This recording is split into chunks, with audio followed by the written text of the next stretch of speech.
Now, you might be guilty of this and it feels really good in the moment and can cause some relief, but cracking your back is not necessarily the best thing to do on an ongoing basis. I have to admit, it feels really good to crack your back, especially once in a while, but if this is something that you're needing to do on a consistent basis, you have to start asking yourself, why do I need to crack my back to have that temporary relief? So first of all, what is cracking your back? Cracking your back is just releasing these gas bubbles that are stuck between each vertebrae in your back.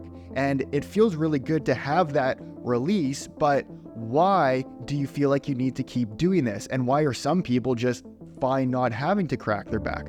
Well, this is likely because there's instability within the joint. Between each of your vertebrae, there's not enough strength and stability, but there can also be compression from your connective tissue that's pulling your spine and your ribcage out of alignment. So you constantly need to crack your back to have that release so that you can feel a little bit better. What we need to do is address the cause of this. So the cause can be, as I mentioned, the instability in the joint. When there's instability in the joint, then your muscles and your fascia can freeze up and kind of lock you in there. So what we need to do is actually create strength in those muscles, and that's going to help to decompress the spine and create true strength. But on the other hand, there may be a lot of compression and adhesion stored within your spine and your rib cage. So first thing we need to do is actually release the compression in your rib cage and in your spine, and then we have to understand proper core and rib cage alignment and create stability in the rib cage. So this is what we're going to accomplish in this video. We're going to start by doing a fascia decompression technique on your rib cage. Then I'm going to teach you how to brace your core properly so that you understand where your rib cage should be positioned while you perform these other exercises I'm showing you. And you may have done a side plank before, but it's really important that you're performing this properly and being able to find and see which side is weaker, because of course that's the side we need to strengthen more than the other to create that symmetry, especially within your spine and your rib cage. We're going to grab a rolled up towel that will look just like this, and we're going to start by decompressing our rib cage. So let's start on the left side, just below your chest. Let's position the towel on the left and nice and slow bring yourself directly over top of the towel. Now bend your left elbow, rest your head in your hand, and get relatively comfortable here. Now we want to slow down the breath. So as you inhale, your belly should be expanding and getting bigger. As you exhale, your belly should be getting smaller. Now the ribs get compressed over time, and this is going to have a direct impact on your spine where you feel that you need to consistently crack it. But if we can decompress the rib cage, then that's going to help mobility within the spine, and then we can create true, proper strength. The goal here is to find sensation, even tension, so that we can release it. Now it's interesting because even if you're feeling pain or different kinds of sensation, that's okay. As long as you're breathing through it, you're helping to release the connective tissue. And at any point, if it's too intense and your breath doesn't allow you to breathe through this, ease off and reconnect at a less intensity. Now that you've been settling in, let's slowly start searching towards more the front portion of the rib cage. You can place your top hand in front of you, and as soon as you find a new area of pain, stay there, hang out there, and breathe. We don't want to be rocking fast back and forth. The slower you move, the deeper you're going to get and have a more effective release of your connective tissue. Once you spent a minute or so here, come back to neutral. And now let's drop your top leg behind you and let's start searching towards those back ribs. There's going to be a lot of compression in this area as well. There's literally two rules to performing this fascia decompression technique. One is, as long as you're breathing, you're feeding and healing. The second one is spending a minimum of 3 minutes in each position to get that proper release of your connective tissue. So once you spent about another minute in the back, let's come back to neutral. When you're ready, place your top hand in front of you and exhale up and off. Now it's important that you perform this on the other side as well. And you might notice that one side is more painful than the other. Well, that means there's more compression on that side. So you want to spend more time on that more painful side.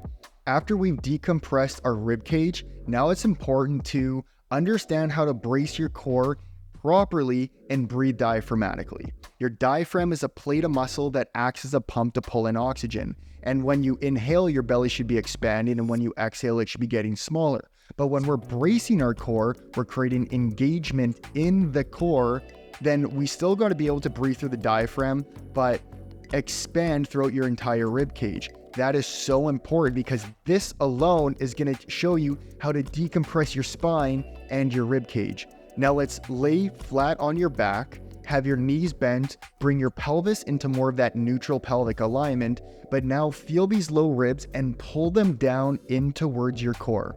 Your core should be engaged. You can even place some of your fingers underneath your rib cage and exhale and feel that you're shooting your fingers out from your belly. That's your core being engaged. Now we want to lock it in that position as we're breathing through the diaphragm. So now as you take an inhale, you should feel the breath coming down to your lower belly, your side ribs, your back ribs, and then traveling all the way up. And then as you exhale, your rib cage should be getting smaller. So practice a few breaths like this, and as you have your core engaged the entire time and you're inhaling, you're creating that intra-abdominal pressure to help decompress your spine, to help decompress your rib cage. This is going to help before we start creating strength doing side planks. So perform 5 to 10 breaths like this. Get used to it, feel it. It takes a little bit of time to really truly understand this.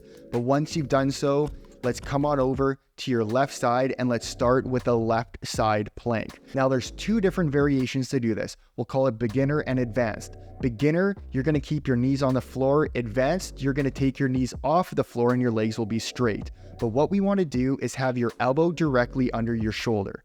And now push away with your shoulder blades so that your shoulder isn't shrugged up to your ear. That's really important to protect your shoulder and your neck. Now what we want to do is start on the knees and brace that core and bring your pelvis into that neutral pelvic alignment. And then when you're ready, you're going to exhale up and you're going to feel that your side core muscles are engaged, but make sure that your core is braced. So as you have your core braced, lift on up and hold this for 5 to 10 breaths. You don't have to think about seconds or repetitions. Use your breath as your guide. That's so important.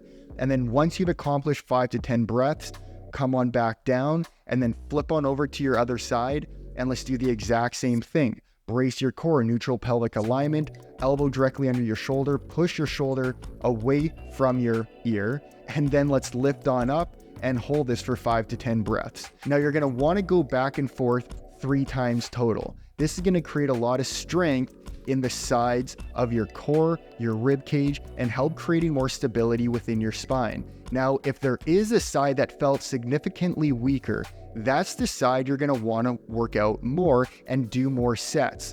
You might not be able to hold it as long, but definitely do more sets. So let's say my left side is weaker. I might do 4 to 5 sets of 5 breaths, and then the right side, I'm going to stick to 3 sets of 5 to 10 breaths. This is a very powerful routine to decompress your rib cage, strengthen your diaphragm, and strengthen your rib cage, your core muscles, and create stability within your spine.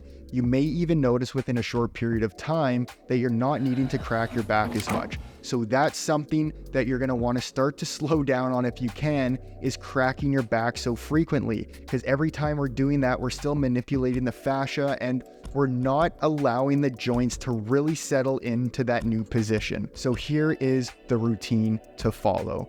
Start off with the side rib position for 3 to 5 minutes on each side. Then we get into the bracing your core and breathing diaphragmatically. So again, you're on your back for this one, and you're going to keep your core braced for 5 to 10 full breaths. And you want to keep it engaged because this is what's going to create that intra-abdominal pressure to help decompress your spine and your rib cage while also creating strength in your diaphragm. After this, we get into the side planks. Start with the left side, try holding that for 5 to 10 breaths, and then immediately after, perform that on the right side. You're going to do 3 sets of 5 to 10 breaths on each side. So that wraps up this video. I hope you got a lot out of this video. Make sure you save it, make sure you please subscribe, like the video. If you've noticed a difference while following this protocol, let me know in the comments below. If you have any requests for future videos, again, let me know in the comments, and I look forward to seeing you in the next video.